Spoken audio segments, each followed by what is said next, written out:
বুঝানোর জন্য বলতে গিয়ে বলছিলাম যে ভাই, আপনারা যারা আওয়ামী লীগ করেন দয়া করে একজন হাত উঠান তো, আপনি দলটা কেন করেন একটা উত্তর দেন।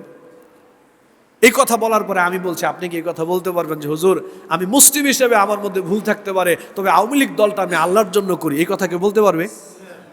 হুজুর আমি মুসলিম হিসেবে আমার মধ্যে ভুল থাকতে পারে, তবে বিএনপি দলটা হুজুর আমি আল্লাহর জন্য করি, এই কথা বলতে পারবে?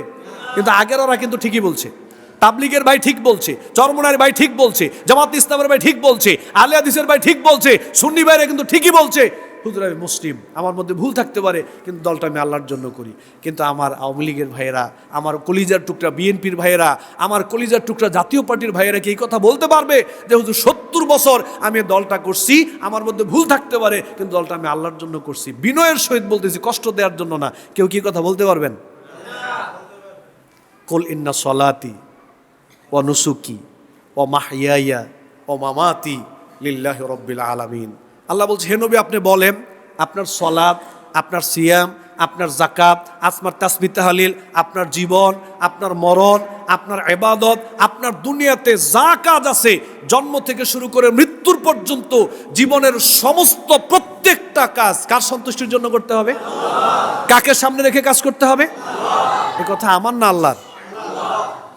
70 বছর হায়াত, আল্লাহর দেয়া নেয়ামত, 70 বছর হায়াত আপনি দুনিয়ার পিছনে ব্যয় করলেন। একবার চিন্তা করেন, এখানে আল্লাহ নাই, এখানে আল্লাহ নাই, আল্লাহকে বাদ দিয়ে চলতেছেন। ওই জায়গাটায় আপনার লক্ষ্যটা কি? আপনার লক্ষ্যটা তো ঠিক করতে হবে। আমার একটা লক্ষ্য আছে ভাই, আমি এই জায়গায় গেলে এই কাজ করার চেষ্টা করব, একটা লক্ষ্য তো থাকতে হবে আপনার। লক্ষ্যটার মধ্যে আল্লাহ নাই কেন? এই কাজটা লক্ষ্যটার মধ্যে আল্লাহ নাই কেন? আল্লাহকে কেন বাদ দিলেন? শুধু এই কথাটা আমি এইভাবে রাখলাম, এই কথাটা রাখার পরে আমার নামে যে রিপোর্টটা করলো, পুরো বক্তব্য অবিকল লিখছে। লেখার পরে আমি যখন বলছি যে আমার বিএনপির ভাইয়েরা, আমার আওয়ামী লীগের ভাইয়েরা, আমার জাতীয় পার্টির ভাইয়েরা, এই কাজটা আল্লাহর জন্য করতে হবে, শুধু এই বাক্যটা বলছি যে এই কাজটা আল্লাহর জন্য করতে হবে, এই বাক্যটার নিচেই লিখছে, এই দেখেন তিনি জঙ্গিবাদকে উস্কে দিচ্ছেন। মানে আপনি রাজনীতি করবেন, আল্লাহর জন্য করতে পারবেন, ওই জায়গায় ইসলাম নিতে পারবেন না। আমার জঙ্গিবাদের সংজ্ঞাটা কি? আমি কেন এই ভাইদেরকে বলছি যে এই কাজটা আল্লাহর জন্য করতে হবে, নিচে লিখে দিচ্ছে, এই দেখেন তিনি জঙ্গিবাদকে উস্কে দিচ্ছেন। ভাই এটা কি জঙ্গিবাদ? আমি কি বলছি আপনাকে জেহাদ করার জন্য? আমি কি বলছি আপনাকে লড়াই করার জন্য? আমি কি বলছি এখনই গিয়ে আপনি এই অন্যদের সাথে যুদ্ধ করেন, মারা একবারের জন্য বলছি? শুধু বলছি আপনি দলীয়ভাবে আল্লাহকে চর্চা করেন, আল্লাহকে সামনে রাখেন। হেডলাইন, এই দেখেন জঙ্গিবাদকে উস্কে দিচ্ছে। সেদিন আমি বুঝছি এই দেশে জঙ্গিবাদ বলতে মানুষ কি বোঝায়। সেটা কি? সেটা হলো আপনি রাজনীতি করবেন, ইসলামকে সামনে রাখা যাবে না। ইসলামকে সামনে রেখে রাজনীতি করলেই আপনি জঙ্গি। এই সংজ্ঞাটা আমি সেদিন বুঝছি। 117 জন আলেমের মধ্যে 27 নম্বরে আমার নাম, আমার অপরাধ হলো 2টা। কেন আমি বললাম রবীন্দ্রনাথ ঠাকুর কাফের, আর কেন বললাম যে আপনাকে ইসলাম সামনে রেখে রাজনীতি করতে হবে? আমাকে জঙ্গি বানায়া দুর্নীতি দমন কমিশনের নাম পর্যন্ত জমা দিয়ে দিছে।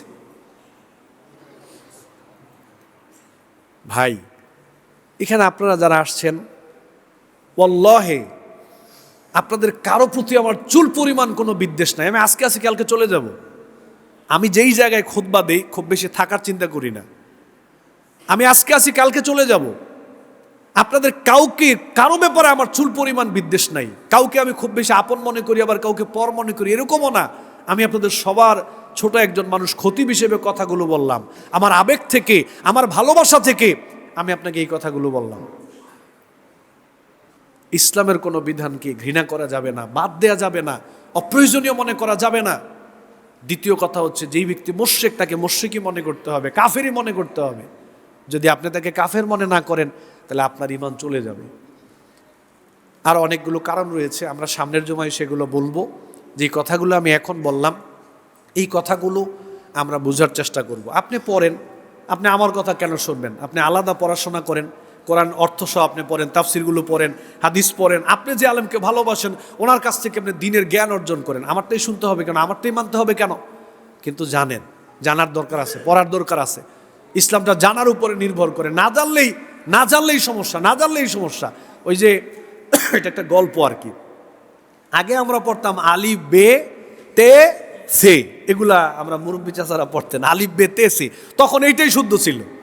এখন যদি আলিফ বে তে সে কত, হুজুরের চাকরি সকালবেলায় নাই, কই যে কি হুজুর আনছে কি পড়ায়, পড়া শুদ্ধ না, আলিফ বে তেছে বলে, আমরা আলিফ বা তাসা পড়ছি, আগে আলিফ বে তেছেটাই শুদ্ধ ছিল।